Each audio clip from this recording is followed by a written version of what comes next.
Hello বন্ধুরা, শুভ বিকাল তোমাদের সবাইকে। তোমরা সবাই কেমন আছো? আশা করি অনেক ভালো আছো।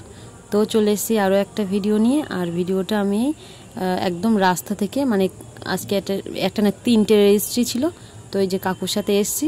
তো এখন সব কাজ কমপ্লিট, বাড়ি যাচ্ছি। তো এই যে দেখো, এখন বাজে 5টা 32 আর বাড়ি থেকে বেরিয়েছি 2টোই। তো এই যে এই একটা গাড়ি আসলো, তো ওই গাড়িতে উঠতে পারলাম না, কারণ আমরা যেখানে যেতে চাইছি সেইখানে গাড়িটা যাবে না, তার মধ্যে প্রচুর ভিড় ছিল জানো না। তো তারপরে আবার একটা টোটো আসলে এই যে উঠে পড়েছি। আর আমরা এসছি অ্যাকচুয়ালি ওই যে তোমার বাদুরিয়া চণ্ডীপুর বলে, তো সেখানে এসছি। তো কাজ কমপ্লিট, কারণ 2টোই বেরিয়েছি, মানে বুঝতেই পারছো কাজ 3টে কাজ বেশিক্ষণ লাগেনি, তোমার সঙ্গে সঙ্গে হয়ে গেছে। আর এদিকে দেখো আকাশটা এত সুন্দর লাগছে কি বলবো। আর সকালে সব কাজকর্ম করেই তো আমাকে এই বেরোতে হয়।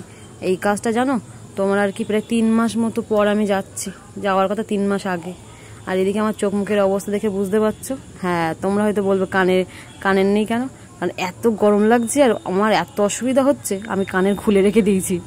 আর বিশেষ করে 3টে গাড়ি আর কি যেতে হচ্ছে, বিশেষ করে মাঝখানে বাস আছে আর কি, তো ওটাই আমার সব থেকে বড় সমস্যা। 2টো অটো আর একটা বাস। তো ওই বাসে মানে আমার সেই মানুষের মতো অবস্থা আর কি, শরীরটা পুরো ক্লান্ত, কষ্ট হয়ে যায়। এবার বিশেষ করে যদি মা থাকে, মার সঙ্গে বলা যায় আমার এই হচ্ছে ওই হচ্ছে। এবার আমি কাজের ক্ষেত্রে যাচ্ছি, কাকুকে বলবো যে আমার এই হচ্ছে ওই হচ্ছে, তো কাকু তাও জানে বাসে আমার অসুবিধা হয়। তো আমি চেষ্টা করি সবসময় জানলার দিকে বসার জন্য আর কি। তো এটা হলো তেঁতুলিয়ার ব্রিজ পার হয়ে আসলাম আর কি। আর এই যে আমরা এখন আছি তোমার আর কি, দেখো তেঁতুলিয়ার এখানে তোমার দেখো বনগা, হাবড়া যাচ্ছে, তারপর মচনন্দপুর, স্বরূপনগর এইসব আর কি। তো এবার এখন বাসের জন্য ওয়েট করছি। আসার সময় তো ফাঁকায় ফাঁকায় এসেছি, যাওয়ার সময় যে কী করে যাবো তো কে জানে। তো এই যে এখন হলো বসিরহাট থেকে অটো ছেড়েছে, মানে এত বাসে ভিড় ছিল কি বলবো, পুরো সেই আমি একদম পুরো চেপে গেছি, মানে সে বলার মতো না। তো আর একটুখানি বাড়ি পৌঁছাতে পারলে আমি বাঁচি আর কি।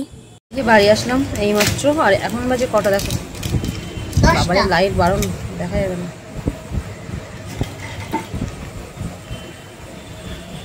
বাবা লাইট বাড়ানো 8টা 11, যাই হোক লাইট এত বাড়ানো যে তোমার টাইমই দেখা যাচ্ছে না। আর এদিকে এই যে আমি বাড়ি এসেছি, মানু ওপরে এসছে, বসে আছে এখন। তোমার খিদে পেয়েছে? আমার ভাত খেয়ে দেয়নি? হ্যাঁ বলছিল খেয়ে দেবেন কিন্তু খাইনি। কেন খাওনি কেন? সেই সকাল গেছে, তাই সেই সকালবেলা না, আমি 12টার দিকে, না 12টা কেন, 1:30টার দিকে, হ্যাঁ 1:30টার দিকে খাইয়ে দিয়েছি। না জুতো কিনিনি, জুতো কেনার সময় পেলাম কোথায়, এখনই 8টা 11 বললাম। তো 1:30টার দিকে তোমার আর কি খাইয়ে দিয়েছি, দিয়ে আমিও খেয়ে চলে গেছিলাম।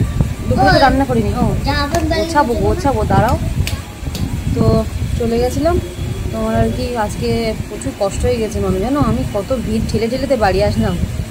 আর এদিকে সকালে তো রান্না করিনি, কারণ কালকে রাতের ভাত ছিল, তো সেই ভাতগুলো রাতে জল দিয়ে রেখেছিলাম বলে আবার তখন মানে এসে দুপুরবেলা ফুটিয়ে তাই চলে গেছিলাম। আর এদিকে এই যে বদমাইশ, ফোন দাও বলেছি না, ফোন নেবো না, তুমি বারণ করেছিলাম একবার। তো মানুষজন নিয়ে এসেছে এদিকে ছাতু, কতটা দিল? আর 500 ছিল, 500ই দিয়েছে। আর এদিকে নিয়ে এসেছি গোলমাল বিস্কুট, একটা তোমার একটা ছাতু, একটা বিস্কুট, একটু লাগবে তাই নিয়ে আসলাম। বাড়িতে আছে কিছু, অল্প কিছু, তাও একটু নিয়ে এসেছি। আর এবারে যাই হোক একটু ভাত বসিয়ে দিই দেখি। মা বলছিল যে মানুষ মানে ভাত দিয়েছে, ও খাবে না, অল্প একটু নাকি খেয়েছে আর খায়নি। তো দেখি এখন একটু ভাত বসিয়ে দেবো, গরম গরম একটু ডিম সিদ্ধ, একটু আলু সিদ্ধ দিয়ে ভাত বসিয়ে দিই। তো আর তার আগে ভাতটা বসিয়ে দিয়ে আর আমি স্নান করতে যাই, প্রচুর গরম লাগছে যেন, পুরো সব ভিজে গেছে জামা কাপড় সব। গোলমাল তাই তাই এখন একটু ঝাড়ু দিচ্ছি ভাতটা বসিয়ে দিয়ে। আর এদিকে দেখো, চেয়ারটা তোলবানো, চেয়ারগুলো তোলবানো, চেয়ারটা তোল, তুই রাখ। আজকে আমি এই চেয়ারে উঠে দুম করে পড়ে গেছি। আমার ওফ, তুই চেয়ারটা নিয়ে ওই বাইরে রাখ, ওই ইটের ওখানে রাখ, ওই দুটো পায়ে দুটো নে। এইখান থেকে করছিলাম, এই গেল আমার হাতে ফোনটাই পড়ে যাচ্ছিল। এখান থেকে তোমার জুতো দেখছিলাম, খুঁজে পাচ্ছি না তাই। আর জুতো পাততে গিয়ে দুম করে চেয়ারতে পড়ে গেছি, পুরো ভেঙে গেছে। ভেঙে আমি পড়েছি এগুলো সব নিয়ে সামনের ছাদে রাখছি। এই যে মানুষ নিয়ে যাচ্ছে, নিয়ে গিয়ে রেখে দিচ্ছে। বাবা কাজের গাদা। এই যে এক সাইড করে রেখে দাও। জামা কাপড়গুলো সব আমি এখানে রেখে দিয়েছি, সব ধুতে হবে। যাও আর দুটো নিয়ে এসো। তো এদিকে আমি ওই বালতিতে হাফ জল ছিল সেগুলো গাছে দিয়ে দিয়েছি। আবার মানু নিচে থেকে একটা বোতল নিয়ে এসছে, ওই টাইমের জল দেয়, তো মানু আবার গাছে জল দিচ্ছে।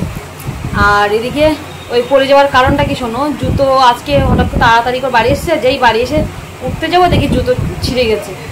এবারে একটা জুতো তোলা ছিল আর সবগুলো আস্তে আস্তে ছিঁড়েই গেছে। আবার কিনতে হবে, এখন শর্ট টাইমে তাড়াতাড়ি করে কিনবো বা কখন আমি, তাই তোমার আর কি ভাবছি জুতোটা কোথায় রেখেছি এবার মনে করতে পারছি না। অনেকদিন পরি না তো বেল্টের জুতো, সেই বেল্টের জুতো পরেও না আমার ভীষণ পা ব্যথা হয়েছে, জানো না, অনেকদিন পরিনি। এমনি হ্যাঁ ভুলভাল গান চুপ কর। তো এবার তোমার আর কি ওই জন্য তোমার ওই জুতো খুঁজলাম, তারপরে মনে পড়লো জুতো ওরকম করতে নেই, দেখলাম মানে নিচে খাটের তলায় আছে। বলো আমি আরেকটু হলে আমি পড়ে গেলে আমার মাজায় লাগতো। হ্যাঁ তোমরা বলবে যে ওইটুকু চেয়ারের উঠে দাঁড়ানো কি দরকার ছিল। আমি জাস্ট মনে করলাম ওই একটা লাঠি দিয়ে জাস্ট ওটা টানবো আর কি, অতটা প্রেশার দিইনি, সবে একটা পা তুলেছি, ব্যাস দুম করে পড়ে গেছি, যাও না। আর এই হাতে বা হাতে লেগেছে, আর একটুখানি হলে শাখাটা বেড়ে যেত, আর কি করার। তো যাই হোক চলো আর বক করবো না। আজকে আমার চোখ মুখের অবস্থাকে বুঝতেই পারছি যে কতটা ক্লান্ত আমি। তারপরেও দেখো তোমার আর কি সকালে কাজের থেকে এসে তারপরে ধরো কতগুলো জামা কাপড় কেচেছি, না কাচলেও হবে না। আমরা ঘুরতে যাবো তার জন্য আর কি বলে দিল, দেখেছো কালকে তো ঘুরতে যাবো, তো তার জন্য কোথায় যাবো। আচ্ছা তো এখনো মানে গোছানো কিছু হয়নি, সব এসে ঠাম্মির কাছে নাইতে গেছিলাম, সেলাই করে নিয়ে এসছে, শুনেছিস? আমার যে প্যান্টটা সেলাই করা হয়নি। আমাকে শোন, যা যা শিখে যা, সময় নেই। কোন নাইটি? আমি যে নতুন নাইটিটা দিয়ে এলাম, বললাম হাতা লাগিয়ে নিয়ে আসতে, দিয়েছি না আমি একটু পা তুলতে না, ওরকম 500 টাকা পরে দেখছি ক্যামেরার সামনে এরকম পা তুলতে নেই মানু। আবার মার ডালা, বাপরে মার ডালা রে।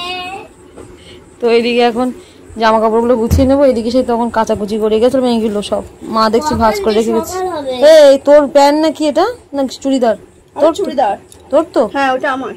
যাবে না তুই? হ্যাঁ আমিও যাবো। ওরা গালে দেয় না? যাবো। হ্যাঁ আবার ও করে দিদি তুমি আমি করতে হয়, বলেছি না আর কি মারবা না, বলেছি আমি। হ্যাঁ হ্যাঁ যাবো তো, কেন তা নিয়ে যাবি না? তো গুছিয়ে নি। ব্যাগ কোথায় গেল? নতুন জামাগুলো দে, নতুন জামাগুলো মধ্যে দে, দে বাবা দে, সকালবেলা সময় পাবো না, কাজে যাবো, শিখিয়ে দে ওইগুলো দে, নতুন জামা জিনিসগুলো দে। সব আমি দুপুরে বের করে রেখেছিলাম সব, কোনগুলো কি নেবো না নেবো। হুম সকালে যেমন কাজে যাই আমি। হ্যাঁ কালকে বাড়িই আসবো না আমি, দেখিস। বই টইগুলো কি করেছিস তুই, এক জায়গায় ঠিক করে রাখতে পারিস না? ওরে ভগবান, কোথাও যাবার নাম করলি তোমার যে কি অবস্থা হয় আমি বুঝতে পারিনি। কি বলবো দাঁড়াও, গুছিয়ে গেছি নেই, পরে বলছি। কালকে 10টার সময় আসবো। দেখো কটা বাজে, এদিকে গুছিয়ে উঠতে পারি, দেখো 10:45 নেই, 10টা বাজে 5 না 10 মিনিট বাকি আছে। দেখো দেখেছিস তুই, দেখেছিস? নিচের কাজ গুছিয়ে এসছি, আর এখন দেখে দুটো খেয়ে নেব। এখন বাজে তোমার কত জানো, 10:30টার ওপরই হয়ে গেছে। তো আর দেরি করবো না, চলো। তো চলো আজকের ভিডিওটা একটু ছোটো হয়ে যাবে, তো হোক, অসুবিধা নেই। তো চলো আজকের মতো এই পর্যন্তই রাখছি। তো চলো আজকের মতো টাটা, গুড নাইট তোমাদের সবাইকে।